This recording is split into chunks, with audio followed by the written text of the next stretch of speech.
ఒకవైపున Iran supremo ప్రాణాలు కోల్పోయాడన్నటువంటి అంశం ఒకవైపు అయితే, ఇది కొమైనీ ప్రాణాలు పోయాడని చెప్పట్లేదు అమెరికా, ఆయన తీవ్రంగా దెబ్బతిన్నాడు, కోమాలో ఉన్నాడు అన్నటువంటి విషయాన్ని ప్రొజెక్ట్ చేస్తుంది. మొహమంతా తీవ్రంగా గాయపడింది, శరీరం కూడా చాలా వరకు గాయపడింది, అందుకనే బయటికి రావట్లేదంటూ అమెరికా చెప్తోంది. అయితే మరొక వైపున ఇజ్రాయెల్ ప్రధానమంత్రి నెతన్యాహు చనిపోయాడంటూ మరొక వీడియోని ఇటు ఇరాన్కి సంబంధించినటువంటి సోషల్ మీడియా ప్రొజెక్ట్ చేస్తున్నదిగో ఆ తెల్లగొడ్డలో చుట్టబడింది నెతన్యాహుకి సంబంధించినటువంటి బాడీనే.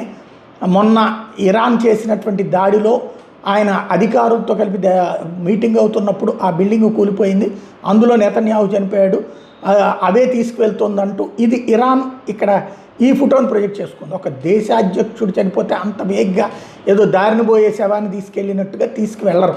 మరి వీళ్ళు ఆ విధంగా ప్రొజెక్ట్ చేసుకొస్తున్నారు. అంటే ఇరాన్ కొమైనీ దానికి ప్రతిగా వీళ్ళు చేస్తున్నారా లేకపోతే నిజమా అనేది రాబోయే రోజుల్లో తేలాల్సి ఉంది.